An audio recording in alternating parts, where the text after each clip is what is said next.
one of the most iconic DJs and producers in electronic music scene, Loco Dice. What up? How are you, Loco? Good. You've been traveling a lot this summer. Not only this summer, the whole year, bro. In 20 years. Feel like a pilot. Is Ibiza in your trips still a special place? Nah. Why? Because if it's still a only special place, I would do something wrong over all these years. I like Ibiza, I love Ibiza, but there I discovered new places which I really adore and enjoy. And especially those places where you go maybe one time in the year, they're very special. Like going to Bari once a year with all the restaurant, with all the friends, with the hotel and everything. That's like an experience once a year. Yeah. But Ibiza during the summer, it becomes very business. In, out, you know? It's not like when we used to hang in Ibiza, live in Ibiza, enjoy Ibiza. Now time is running so fast. And Ibiza changed, it's different, very normal. You were born and raised in Düsseldorf in a Tunisian family. What kind of music did you listen to when you were young in your family, in your home? We grew up with, of course, Tunisian music, folklore music called, it's very drum-based, very fast, m2o, we call it. But I also grew up with my uncles listening to a lot of funk. Grew up with Carlos Santana. I grew up with Bob Marley, Michael Jackson, of course, the music that you listen on the radio. And my mom used to play a lot of Julio Iglesias. I don't know if you know him. Julio Iglesias, he released, I think, each album in 6 languages. And my mom started with the Spanish and finished with the German. And in between was the French, Italian. And I had to listen to this every morning. I hated him. When and where did you start going to clubs? I started in a young age going out to clubs. Even though I was not allowed to enter those clubs, I was going to clubs. Because my love for music was since day one, but I never thought it's gonna be my job or passion or something like this, because I had other things in my mind. What kind of things? I mean, I grew up on the streets of Düsseldorf, so you have other things in mind.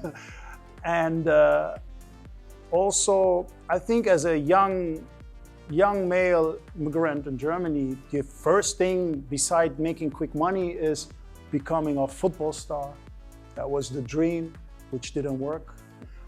And music came very late. I understood that I can, in the beginning, to make music as my job, to go on the right path, to make serious money and to make something out of my life.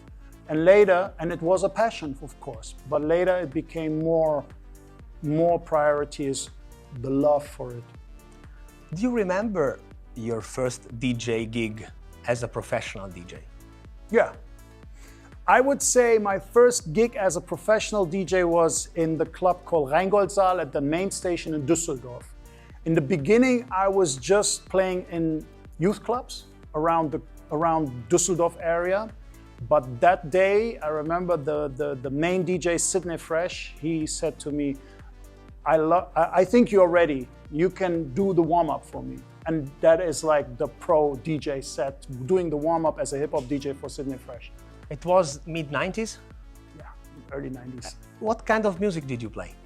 I was playing hip-hop, R&B, New Jack Swing by that time. Our specialty, or what I learned from him, is he used to play a lot of R&B songs on +8 almost. So they sounded very fast. So you had this New Jack vibe, dum, dum. Even New Jack Swing was not big, was not really fulfilled. Teddy Riley didn't do that many tracks. So it was just starting, because we come still from a swing R&B era. And then when we speed it up, it was different. But my style was also, I used to rock the mic like no other. And my style was bringing more raw hip-hop elements into the R&B and New Jack Swing. So I had really like I play now, very energetic set. And did you also rap? Yeah, this is before I DJ, I was a rapper. Because no one knows maybe that you rap under the name Dice D. Dice. Dice C. Did you still rap sometimes? Now? Yeah. Hell no. I mean, I do. When you listen to my electronic music, most of the tracks that I produce, the vocals are mine. Oh, wow. For example? A couple. Let's play a rap game. Choose one, Notorious B.I.G. or Ice Cube? Ice Cube. Ice Cube or Kendrick Lamar? Ice Cube. Ice Cube or Nas? Ice Cube. Ice or Dr. Dre? Ice Cube. Ice or Tupac? Tupac. Tupac or Eminem? Tupac. Tupac or Jay-Z? Tupac. Tupac or Kanye West? Tupac. Tupac or Snoop Dogg? Tupac. Tupac. How did you meet Gue and Sfera, speaking about rap stars? How did I met them? I think Gue, I met them through the parties. These guys, and this is what I like on Italian rap scene, they're very open-minded, and the electronic scene, even though it has nothing to do with the hip-hop scene, which still doesn't for the majority, but the artists are very linked to the electronic scene. All of these guys used to go out and party on electronic music as well. So they are not very this.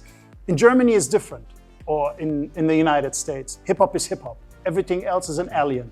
But Italian artists are very open-minded to go out and do something else. And like this came the thing. I mean, you look at me, it's no wonder we're gonna meet or we're gonna like a magnet attached to each other. Plus, most of my friends are also their friends, and this is how it happened. In what way does hip-hop culture still lives in your sets? I am hip-hop. Just this? I am hip-hop. Hip-hop never left me. There was a time, a year or 2 years, where hip-hop really left me, or I left hip-hop, and that was the worst mistake ever, and hip-hop got me back. Look, hip-hop is not like a jacket or something you put on and oh, I'm now hippity hip-hop, what the people think. Hip-hop is a culture, is a movement, is a life, and I live that. I gave everything to hip-hop, and I am who I am, and my culture is hip-hop. I'm thinking about the period, it's like 20 years now ago. I think that you were the first German DJ to bring minimal techno in the Ibiza sunshine. Do you think that that decision made your name? Yes, 100%. It was, I always get bored of things. And when I hear a lot of my colleagues playing what I play, because I don't like to play what they play, because I want to see myself as an innovator.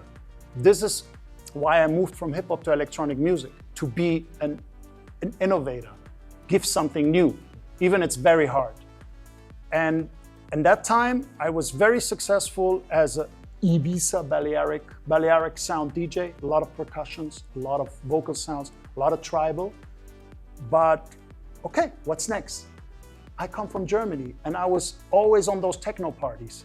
And I was inspired, why not try and bring this techno, this minimal sound, try to find a solution how it can evolve with the tribal and with the drums. And DC-10 was the perfect playground to test it. And it worked very well. And I was one of the DJs who sounded completely different to the other DJs. It was not easy as you think. Even I was successful with it. It was very hard. But I was lucky to play on the right times, and I'm happy that my skills fulfilled who I am now. And it worked out. Until now, I always, sometimes a little bit too fast. And then, yeah, like...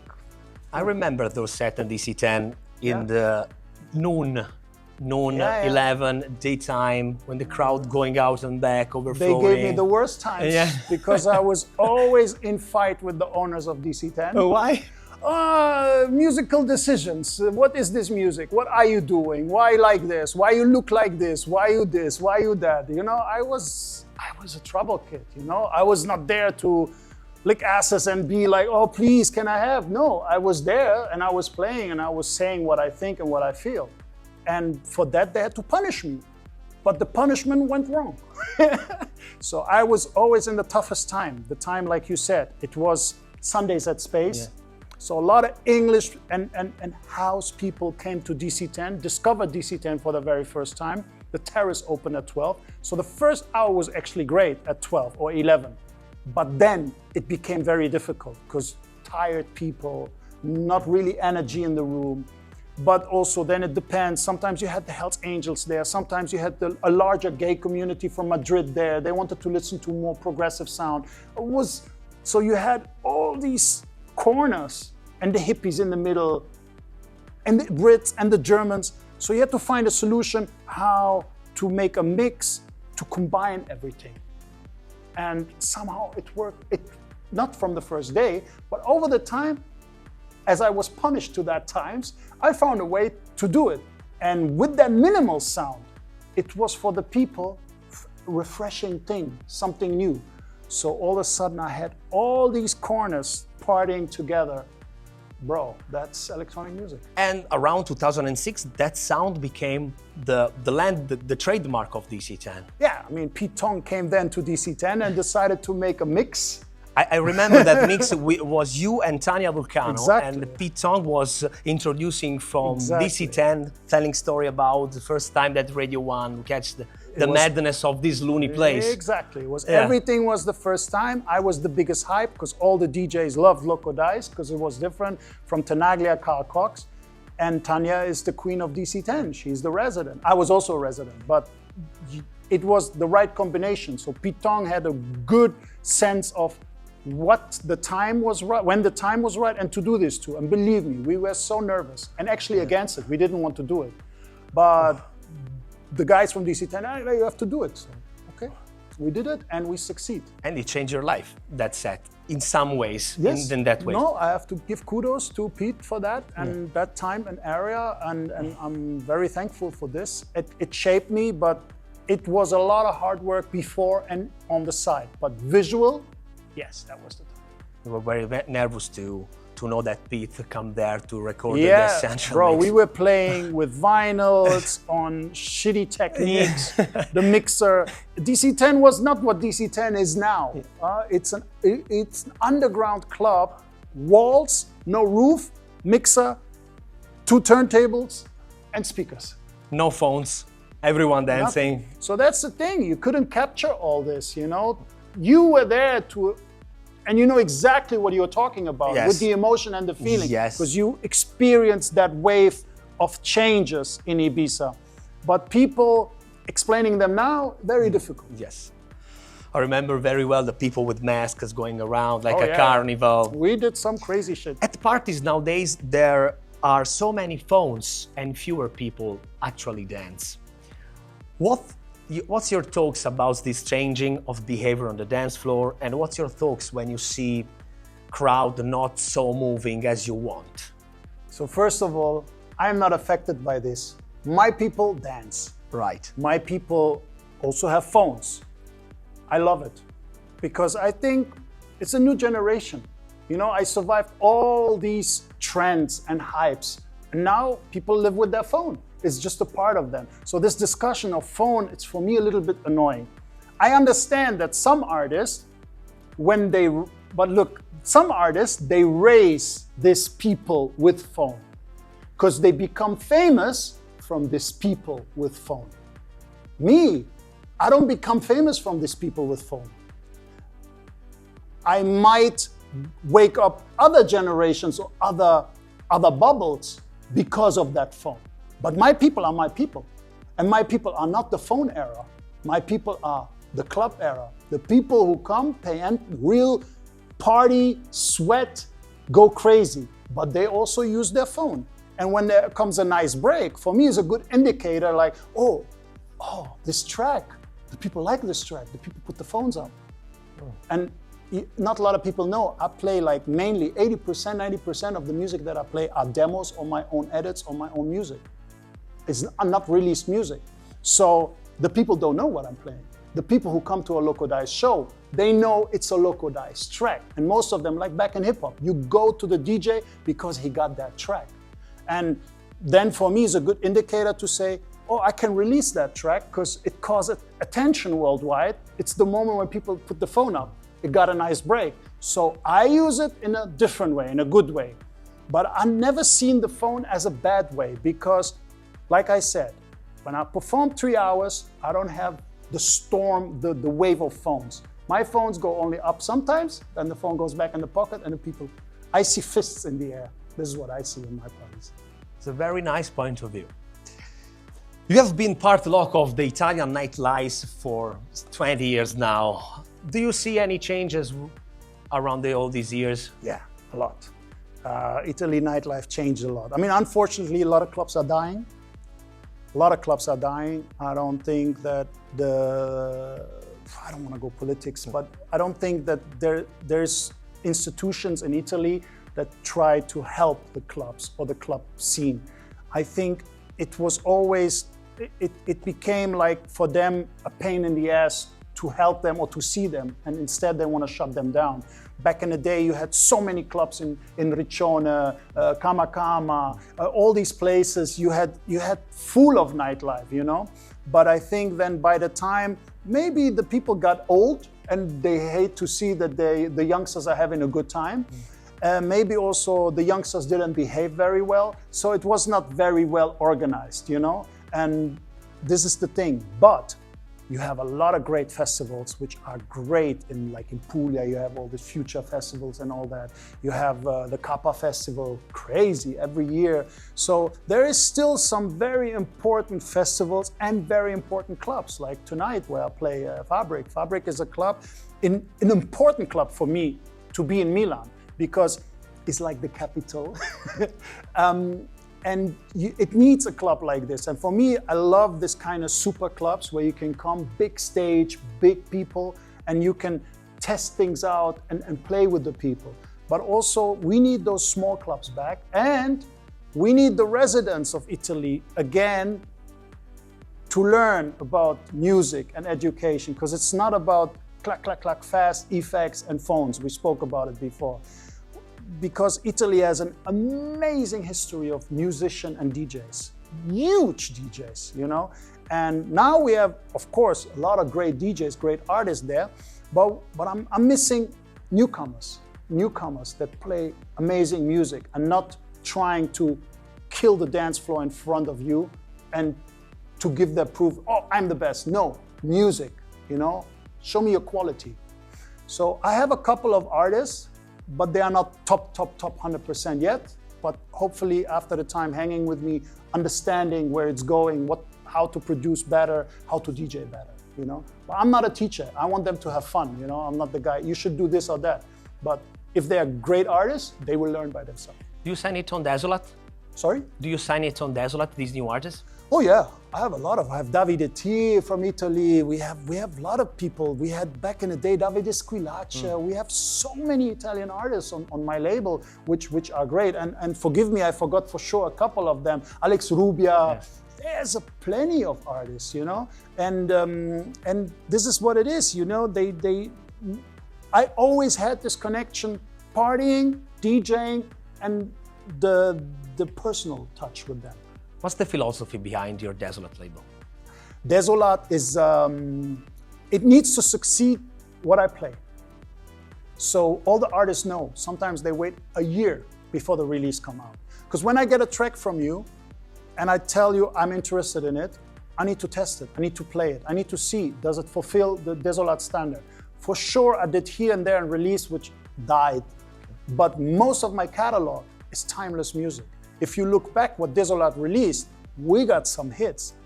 And not only hits, timeless hits, which you can still play, and the quality of production. But of course, we're now in 25, I cannot always look, is it produced with the machine, with the MPC or something like this? I need to see how does it succeed in my set, because Desolat represents Loco Dice. When you hear Desolat, you remember the track being played by me somewhere. You create like a community, also in behavior, in fashion, I'm style. doing how the movement invited yeah. me. I'm trying to give back. I'm not using techno electronic music just to make money and travel and see all the girls. I need to give back. And with the label, you always give back, you know? Music warrior. That's it. Are you happy about the reaction on your new album, Purple Jam? Yes, I am happy. I'm happy how the success was outside of my bubble. I'm not so happy how it was in my bubble. I noticed that. Because a lot of people in my bubble, it's very difficult they become very, not my fans, but the bubble. Okay. My fans love the album because I see the response. But you know, when you have people like m2o or Afrojack or deadmau5 sending you a text, James Hype. Or Skrillex. Skrillex was a part of it. m2o, and they give you props. Wow, what an album and this and that. But in your own circle, a lot of DJs did not know what to do with that. That was very weird for me, you know? I mean, why? And then when you hear a lot of DJs these days are stuck in a rhythm and in a safe DJ set space, which I didn't deliver with the album. The album is not that crazy like Underground Sound Suicide, but it was. But you see, like the track with Skrillex, I mean, not out of nowhere, it reached the million right away. Of course, Skrillex is a big name and Fireboy. But the way it was produced, or Purple Kawasaki, or all the tracks that is there, or when you listen to the Carl Cox track, you should, when you're a music lover, you realize that's them, you know what I mean? This is not made to bring an album out, because I don't make music just to bring it out or to raise my Spotify listeners. I make an album when it's time for an album, and it's my carte visite. Also the Marco Carola tracks is like you listen to the Marco track, you close your eyes, you see us both DJing. It's music on back to back. Exactly. What's the best colleague to do a back-to-back with? Oh, that's always a difficult question, because half year I love to play with Marco, and I know I said it's my favorite back-to-back partner, but then I play a set with him, I don't like it at all, and he doesn't like it at all. But that's normal. We're a musician. We try to figure out, you know, what is the best set sometimes, you know? So I can only say I love to play. I mean, when you see me DJing, they're always the usual suspects. The bros, is Jamie, is Carl, is Marco. Have I forgot anyone? Which I play sometimes. Now I started to play with Joseph from time to time. But these four are like the ones which regularly I'm playing with. I think it's very difficult to have a great back-to-back. I think it's very difficult. A lot of people don't understand. Very. Super difficult. Super difficult, because everybody, ego beside. Ego beside. First of all. First, let's say ego beside. It's very difficult because you never know what situation is this artist coming from. My mood. I'm not always like, I come and I'm the same dice that played with you 3 weeks ago. I might be tired, studio days, my flights was fucked up, everything. And then I'm there and everybody, and I'm like, I want to kill everybody. So I need to play first some records to get in the mood. But you had a dinner, you slept, your girls, you had champagne, you come, you're happy boy. It's like two worlds collide.